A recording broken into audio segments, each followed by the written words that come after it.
نبی کریم صلی اللہ علیہ وآلہ وسلم پر وحی کا ابتدائی دور اچھے سچے پکیزہ خوابوں سے شروع ہوا۔ آپ صلی اللہ علیہ وآلہ وسلم خواب میں جو کچھ دیکھتے وہ صبح کی روشنی کی طرح صحیح اور سچا ثابت ہوتا۔ پھر من جانب قدرت آپ صلی اللہ علیہ وآلہ وسلم تنہائی پسند ہو گئے اور آپ صلی اللہ علیہ وآلہ وسلم غار حرا میں خلوت نشینی اختیار فرمائی اور کئی دن اور کئی رات وہاں مسلسل عبادت اور یاد الہی و ذکر اور فکر میں مشغول رہتے۔ جب تک گھر آنے کو دل نہ چاہتا تو شاہ ہمراہ لیے ہوئے وہاں رہتے، تو شاہ ختم ہونے پر ہی اہلیہ محترمہ خدیجہ رضی اللہ عنہا کے پاس تشریف لاتے اور کچھ تو شاہ ہمراہ لے کر پھر وہاں جا کر خلوت گزین ہو جاتے۔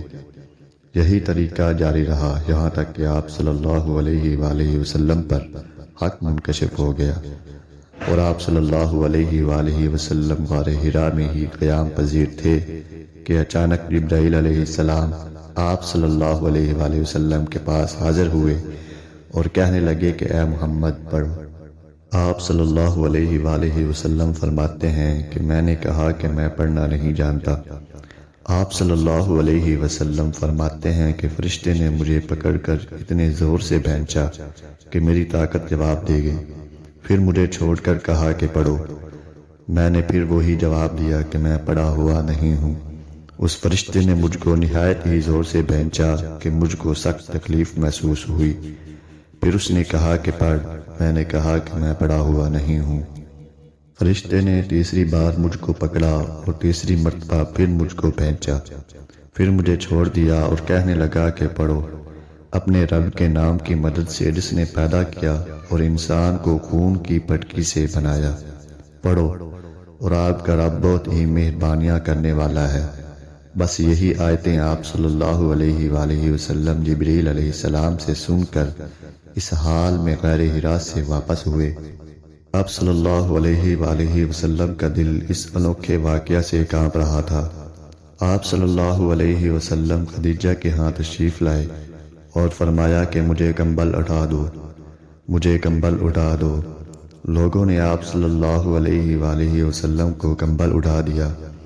جب آپ صلی اللہ علیہ وآلہ وسلم کا ڈر جاتا رہا تو آپ صلی اللہ علیہ وآلہ وسلم نے اپنی زوجہ محترمہ خدیجہ رضی اللہ عنہا کو تفصیل کے ساتھ یہ واقعہ سنایا اور فرمانے لگے کہ مجھ کو اب اپنی جان کا خوف ہو گیا ہے۔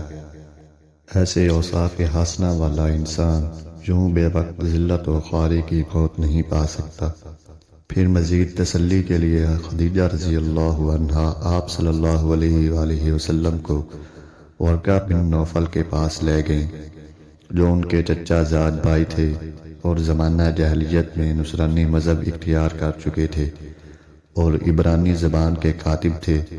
چنانچہ انجیل کو بھی حسب منشاء خداوندی عبرانی زبان میں لکھا کرتے تھے۔ انجیل سریانی زبان میں نازل ہوئی تھی، پھر اس کا ترجمہ عبرانی زبان میں ہوا۔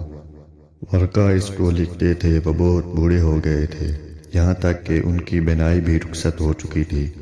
خدیجہ رضی اللہ عنہا نے ان کے سامنے آپ صلی اللہ علیہ وآلہ وسلم کے حالات بیان کیے اور کہا کہ اے چچا زاد بھائی، اپنے بھتیجے محمد صلی اللہ علیہ وآلہ وسلم کی زبانی ذرا ان کی کیفیت سن لیجئے۔